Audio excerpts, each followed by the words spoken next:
Saya percaya kalau saudara merindukan Tuhan lebih dari segalanya, Tuhan punya cara, Tuhan buka jalan ya dengan caranya Tuhan yang luar biasa, kita diberkati Tuhan. Ya, keadaan yang berat ini tuh bukan cuman menimpa orang-orang yang tidak percaya Tuhan, tapi juga menimpa kita semua, orang-orang yang percaya Tuhan. Ya. Tapi bedanya adalah orang yang percaya Tuhan itu harus beda dalam merespon penderitaan ini, ya. Asalkan kita kuat di dalam Tuhan, Tuhan pasti akan menolong kita. Ya, sedikit banyak pandemi ini tuh mempengaruhi keadaan ekonomi kita. Dunia ini suatu saat akan bertambah merosot, bertambah rusak, bertambah hancur. Bahkan ilmuwan, ya saya baca di media online yang terpercaya tahun kemarin 2019 itu ilmuwan menyatakan bahwa dunia ini semakin lama semakin rusak, semakin hancur. Nanti suatu saat tidak ada bintang-bintang, tidak ada matahari. Itu ilmuwan yang bilang. Lah, lebih hebatnya lagi, Alkitab itu sudah mencatat, Saudara. Ya, masa depan dunia ini tuh Alkitab sudah mencatat. Ya, bahkan bukan hanya mencatat tentang kehancurannya, tapi juga masa depan yang baik. Kalau kita percaya kepada Tuhan Yesus. Luar biasa ya. Jadi kalau tidak ada yang bisa kita harapkan, saudara, di dunia ini, lalu apa yang harus kita harapkan? Nah, lewat firman Tuhan yang akan saya bagikan hari ini, saya berdoa Bapak, Ibu, Saudara semua akan terus percaya kepada Tuhan Yesus dan firman-Nya, dan juga tetap kuat iman saudara untuk menghadapi zaman akhir ini. Kalau dulu mungkin kita mengharapkan atau mengandalkan kekuatan kita, kesehatan kita, kedudukan kita, harta kita, ekonomi kita.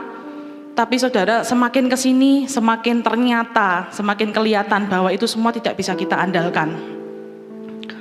Pekerjaan kita bisa terancam hilang juga. Ya karena COVID ini aja saya mendengar saudara-saudara kita juga banyak yang diputus hubungan kerja. Ya. Tubuh kita pun juga rapuh, saudara. Kemana-mana harus pakai masker, ya kan? Kalau enggak bisa kena virus, ya. Semua tidak ada yang bisa kita andalkan. Tapi seperti Paulus berkata, sebab itu kami tidak tawar hati, tetapi meskipun manusia lahiriah kami semakin merosot, namun manusia batiniah yang tidak kelihatan ini dibaharui dari sehari ke sehari. Amin, saudara. Sedikit pun tidak ada yang bisa kita andalkan di dunia ini. Harapan kita apa, saudara? Satu-satunya harapan kita adalah Yesus. Kenapa? Karena Yesus itu Allah yang menjadi manusia.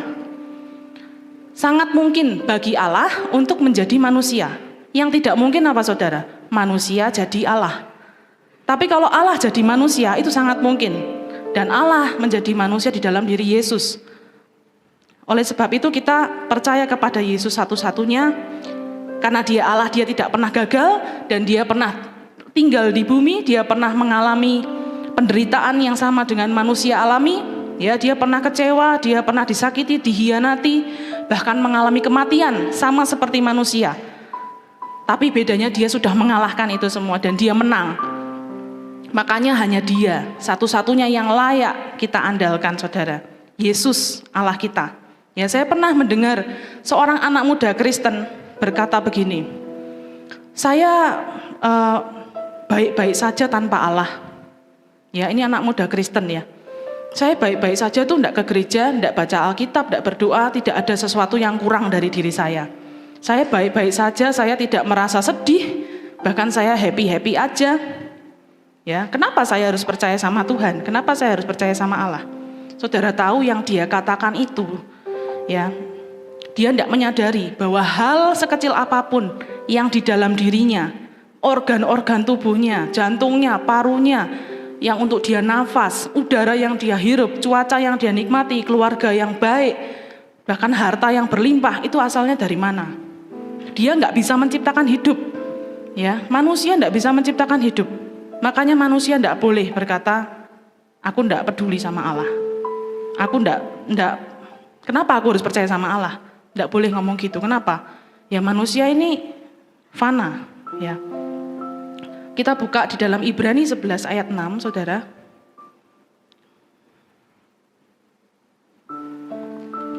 Saudara bisa buka dari Alkitab saudara atau HP saudara. Ibrani 11 ayat 6. Ayat ini cukup populer ya. Ya, saudara yang ketemu bisa baca bersama-sama dengan saya. 1, 2, 3. Tetapi tanpa iman tidak mungkin orang berkenan kepada Allah. Sebab barang siapa berpaling kepada Allah, ia harus percaya bahwa Allah ada dan bahwa Allah memberi upah kepada orang yang sungguh-sungguh mencari Dia. Ya, percaya pada Allah itu adalah pilihan yang mendasar buat setiap manusia. Mengakui adanya Allah pencipta, ya merupakan dasar dari usaha kita itu mendatangi Dia, mengenal Dia. Manusia itu sudah dikelilingi bukti-bukti yang nyata ya. Di alam semesta ini kita sudah melihat betapa dahsyat luar biasanya. Ya, waktu ulang tahun mama saya dapat bouquet bunga, ya warnanya tuh beda dari bunga yang biasa-biasa kita temui di jalan. Warnanya tuh pastel, kayak bunga plastik gitu. Ya, waktu saya deketin ini plastik apa asli sih? Saya pegang bunganya. Ini asli banget, asli ini dan wangi lagi. Ya, ada rose gitu ya. Warnanya tuh muda-muda semua, jadi pastel-pastel gitu ya. Indah sekali, indah sekali. Sekarang ada di sana, sudah kering. Tapi waktu datang tuh masih fresh, itu indah banget, wangi banget. Dan waktu saya pegang tuh halus banget, kayak mau sobek gitu, tapi enggak, kuat. Ya, saya lihat serat-seratnya luar biasa. Ini Tuhan ini luar biasa.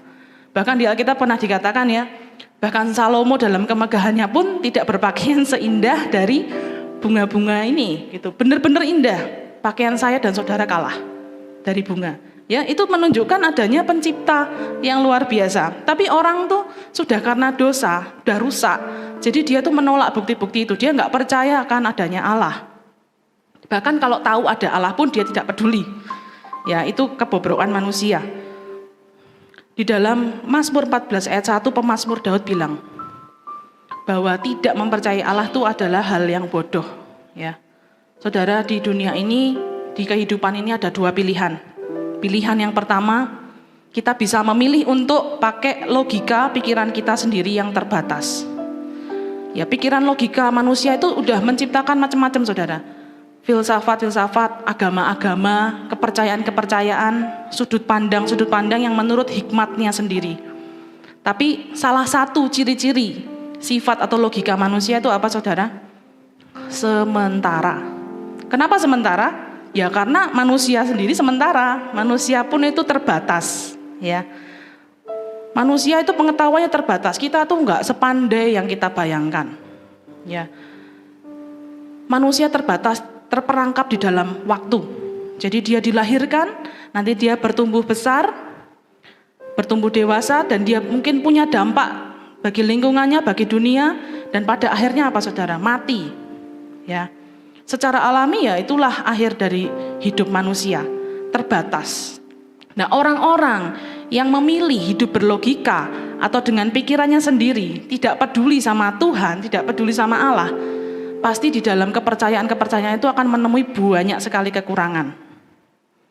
Ya, jadi sangat perlu sebenarnya kita untuk memilih pilihan yang kedua, yaitu apa, saudara?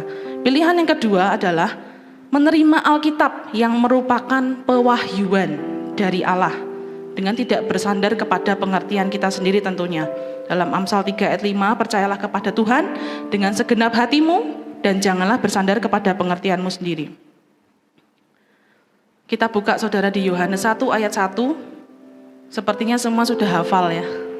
Yohanes 1 ayat 1 cukup terkenal dan pendek juga ayatnya. Yuk kita sama-sama baca. Pada mulanya adalah firman, firman itu bersama-sama dengan Allah, dan firman itu adalah Allah. Pada mulanya adalah firman.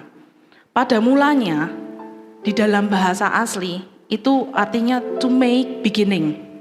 Jadi untuk memulai permulaan. Jadi sebelum ada permulaan itu ada yang memulai dulu. Gitu. Jadi firman itulah yang make beginning. Sebelum semuanya terjadi, sebelum dunia ini ada, firman Tuhan lebih dulu ada. Ya, jadi firman Tuhan penuh kuasa. Waktu kita menerima Alkitab sebagai pewahyuan firman Tuhan, tentunya kita bukan berarti kita nggak pakai pikiran atau logika kita ya.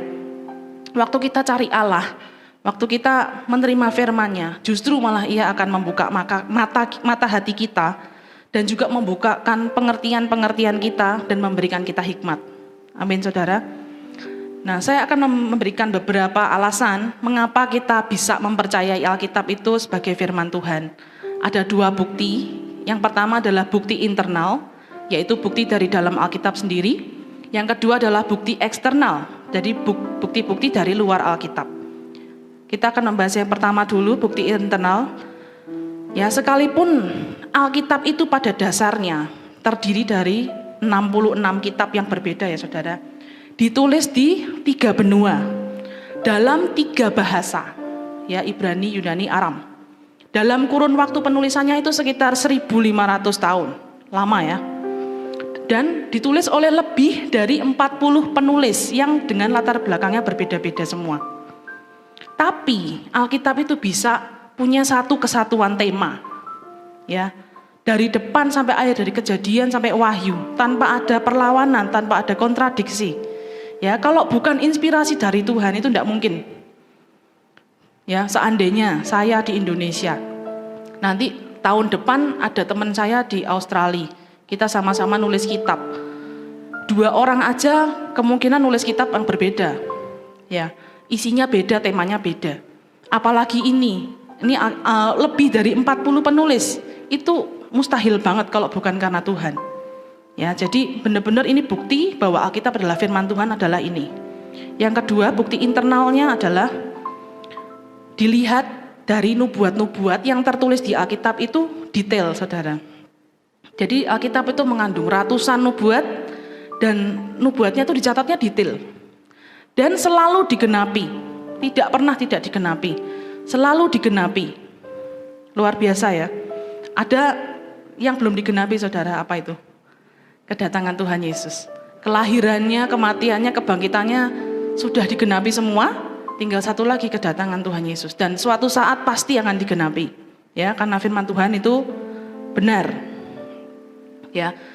Di nubuat-nubuat mulai dari nubuat tentang bangsa Israel, tentang masa depan kota-kota, tentang masa depan manusia, tentang kedatangan juru selamat tadi ya, yang tentunya bukan cuma untuk orang Israel, tapi untuk kita semua yang percaya kepadanya, ya, itu semua tertulis di Alkitab dan digenapi. Kita buka kembali 2 Timotius 3 ayat 16. Ini saya udah beralih ke yang ketiga. Bukti yang ketiga ada di 2 Timotius 3 ayat 16, saudara. Yang sudah ketemu kita baca bersama-sama ya.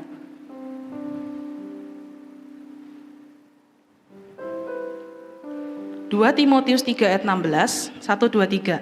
Segala tulisan yang diilhamkan Allah memang bermanfaat untuk mengajar, untuk menyatakan kesalahan, untuk memperbaiki kelakuan, dan untuk mendidik orang dalam kebenaran.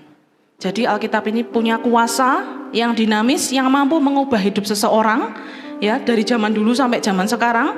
Yang mungkin terjadi itu kalau cuman Alkitab itu adalah benar firman Tuhan, ya, bisa mengubah kehidupan orang. Ya, kalau kita lihat kisah-kisah di Alkitab, yang paling terkenal Rasul Paulus, ya, yang dulunya jahat, yang membunuh pengikut-pengikut Yesus, tiba-tiba jadi pengikut Yesus, itu tidak mungkin terjadi kalau bukan karena Tuhan. Ya. Kita melihat bukti dari eksternal yang kedua. Kalau tadi bukti dari dalam Alkitab sendiri, sekarang bukti dari luar Alkitab. Salah satu bukti itu adalah dari aspek sejarahnya, saudara. Alkitab itu banyak mencatat sejarah kan ya. Dia memberikan penjelasan detail tentang peristiwa-peristiwa sejarah. Ya, lewat bukti-bukti arkeologi. Saya tuh terheran-heran lihat video-videonya ya. Jadi ada batu yang ditemukan, ini sesuai dengan yang di dalam Alkitab ayat berapa gitu. Jadi banyak, bukan cuma 1, ribuan ya. Banyak sekali bukti-bukti kisah sejarah yang dibuktikan secara ilmu. Ya. Gara-gara itu Alkitab jadi buku prasejarah yang paling banyak didokumentasikan sejarahnya. Ya. Luar biasa Alkitab kita ya saudara ya, firman Tuhan, luar biasa. Ya, karena Alkitab ini mencatat dengan akurat ya peristiwa-peristiwa sejarah yang bisa diuji kebenarannya. Ini menjadi tanda bahwa firman Tuhan itu benar. Ya. Walaupun ditulis sama banyak orang, tapi bisa sama semua. Temanya dari awal sampai akhir, itu bukti bahwa itu adalah firman Tuhan. Bukti eksternal lainnya, saudara, kita melihat integritas orang-orang yang menulisnya. Tadi sudah saya singgung tentang penulis-penulis yang berbeda-beda latar belakang, tapi waktu kita mempelajari riwayat hidup mereka, itu kita bisa ngelihat, ya, mereka kadang bersedia mati untuk apa yang mereka percaya. Kalau bukan karena apa yang mereka lihat benar, yang mereka alami benar, itu gak mungkin. Jadi karena mereka benar-benar melihat waktu itu Yesus bangkit, ya. Kalau saudara ada di sana mungkin, ya, dia benar-benar melihat Yesus bangkit. Dia pasti akan ngomong yang benar. Bahkan sampai diancem, kamu bikin hoax ya, kamu bohong ya. Enggak, beneran. Ya udah kamu dibunuh, jerep gitu ya. Tidak. Ini benar-benar mereka berani mati karena mereka percaya apa yang mereka lihat dan mereka mengalami sendiri. Yaitu bukti dari orang-orang yang ditulis juga kisahnya di Alkitab. Ya. Orang-orang yang menulis perjanjian baru, terus ratusan orang juga yang menjadi saksi. Waktu Yesus bangkit itu kan mereka jadi berani kan. Tadinya takut, waduh pemimpinku mati. Aku sudah tidak bisa mengandalkan siapa-siapa lagi. Tapi waktu Yesus bangkit, mereka gimana kira-kira hatinya? Jadi kuat lagi. Oh ternyata dia benar Allah. Ternyata dia benar-benar mengalahkan kematian. Bahkan mereka sendiri menyaksikan Yesus terangkat ke surga. Yang menyaksikan bukan cuma 1, 2 orang, 3 orang, atau 12 murid, tidak. Tapi ratusan orang ngelihat Yesus naik ke surga. Dan mereka menyebarkan berita luar biasa itu sampai kepada kita sekarang. Yaitu luar biasa. Ya, ada perubahan juga di dalam diri orang-orang yang tadinya takut, sekarang jadi berani mengabarkan Injil. Bukti lainnya, kita bisa melihat Alkitab adalah firman Tuhan. Adalah berkali-kali Alkitab itu sudah mau dimusnahkan, saudara. Karena saking pentingnya klaim Alkitab itu adalah firman Tuhan, berkali-kali itu mau dimusnahkan. Tapi buktinya sampai sekarang Alkitab tetap benar, ya, walaupun diserang dari berbagai pihak, dari ilmu pengetahuan, dari psikologi, dari politik, ya, tetap sampai sekarang masih relevan dan masih benar. Yaitu bukti penyertaan Tuhan buat firman-Nya. Bahkan Yesus berkata sendiri di dalam Markus 13 ayat 31, langit dan bumi akan berlalu, tetapi perkataanku tidak akan berlalu. Amin, saudara. Setelah melihat bukti-bukti yang ada, seharusnya kita, semua orang, dapat mengatakan dengan penuh keyakinan, ya, Alkitab itu benar firman Tuhan, ya, pewahyuan dari Tuhan. Kalau kita sebagai orang yang percaya kepada Tuhan, terus tidak suka baca Alkitab, malas baca Alkitab, ya itu sama aja kayak gak percaya sama Tuhan, ya. Malas baca Alkitab itu berarti malas berurusan sama Tuhan, sama saja dengan tidak peduli sama Tuhan, ya. Dengan baca Alkitab tuh kita bisa ngerti sifat-sifat Allah, ya, Allah yang kekal, Allah yang kudus, Allah yang suka relasi dengan manusia, Allah yang penuh belas kasihan, Allah yang mengampuni manusia, ya. Itu sama sekali tidak bertentangan dengan logika kita, tapi justru memenuhi kebutuhan setiap umat manusia. Kebutuhan dasarnya apa, saudara? Dicintai, diampuni, dikasihi.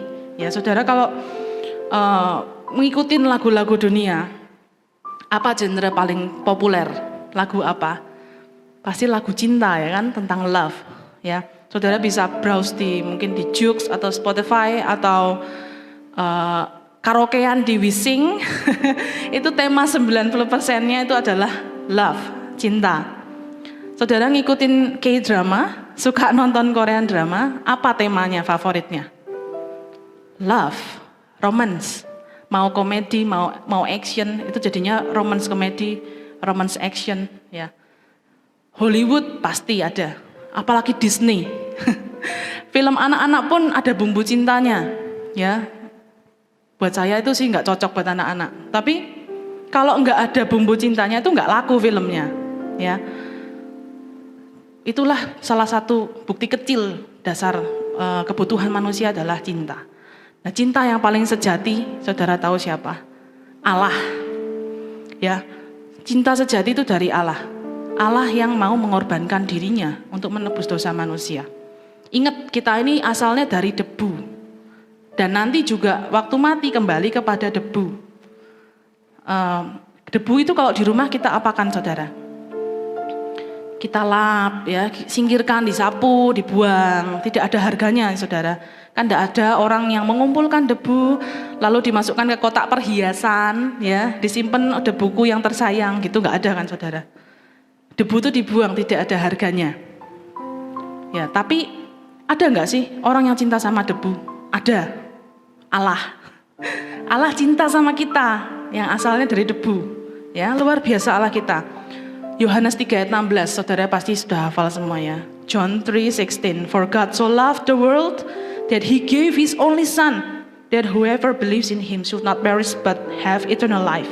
Karena begitu besar kasih Allah akan dunia ini, sehingga ia telah mengaruniakan anak yang tunggal, Yesus, supaya setiap orang yang percaya kepadanya tidak binasa, melainkan beroleh hidup yang kekal.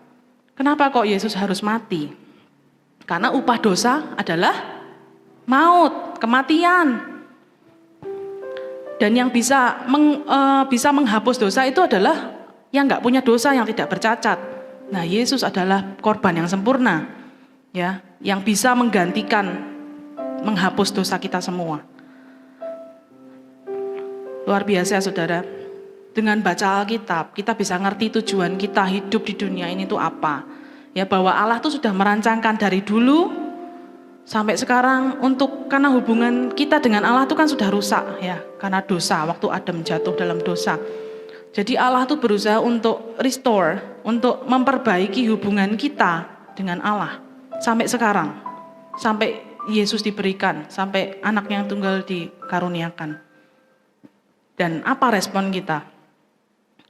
Ya, luar biasanya Allah kepada kita. Jangan kita sombong, tapi kita harus respon ya kepada Allah, gitu ya. Jangan tidak peduli kepada Allah. Menolak percaya atau tidak peduli sama Allah tuh sama dengan menolak Bapa di surga. Ya, menolak Yesus, menolak firman sama dengan menolak Allah. Karena Yesus berkata, aku dan Bapa adalah satu, ya. Jadi apa, saudara, untuk meresponi firman Tuhan ini, pilihan Anda sekarang? Apakah memilih untuk hidup berdasarkan logika manusia yang terbatas, yang sering salah, hidup sakarepe dhewe, hidup menurut kedagingan sendiri, ataukah saudara mau mengakui Sang Pencipta dan menerima pewahyuannya di dalam Alkitab? Ya. Amsal 3 ayat 7 sampai 8. Janganlah engkau menganggap dirimu sendiri bijak. Takutlah akan Tuhan dan jauhilah kejahatan.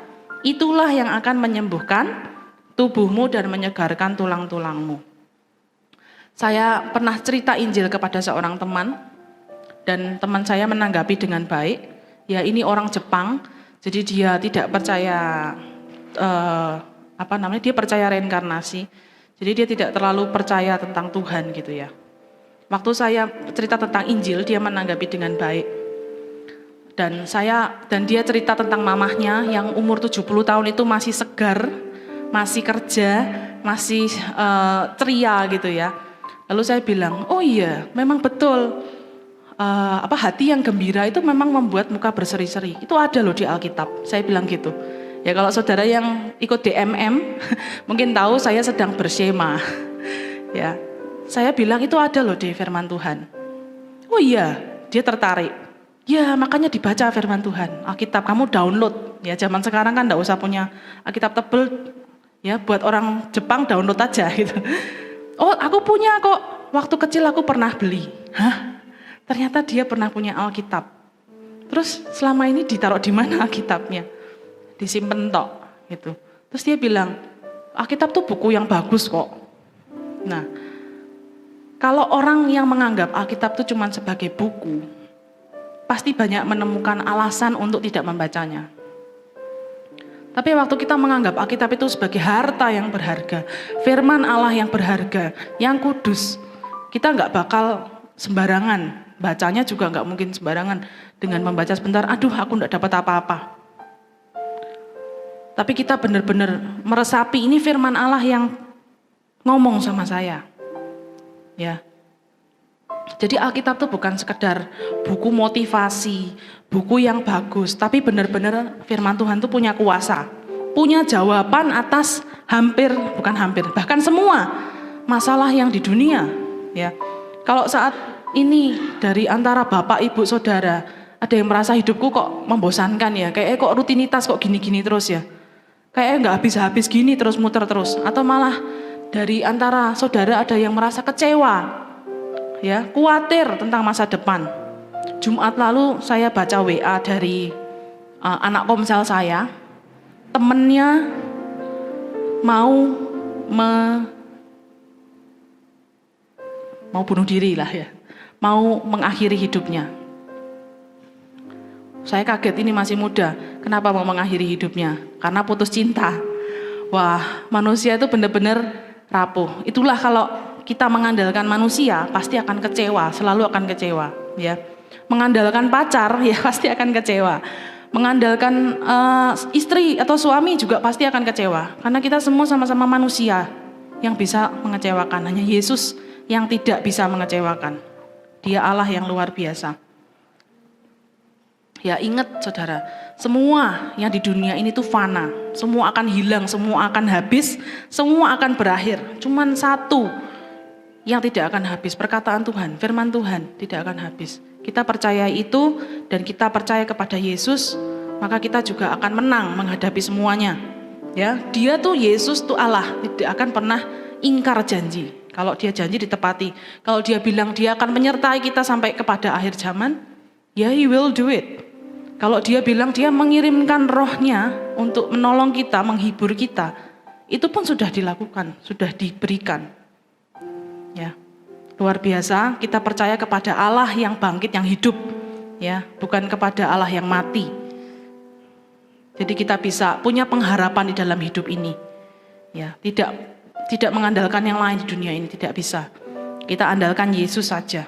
Saatnya Bapak Ibu Saudara bangkit, ya, menguatkan diri saudara dan kuatkan keluarga saudara. Teman-teman saudara yang memiliki hati yang lemah, ya. Saat ini banyak sekali, apalagi gara-gara COVID ini tuh banyak banget orang tuh butuh Yesus. Banyak orang yang kecewa, banyak orang yang sakit, banyak orang yang sedih. Mereka butuh Yesus. Ya, mereka butuh sesuatu yang bisa mereka harapkan, yang bisa mereka andalkan.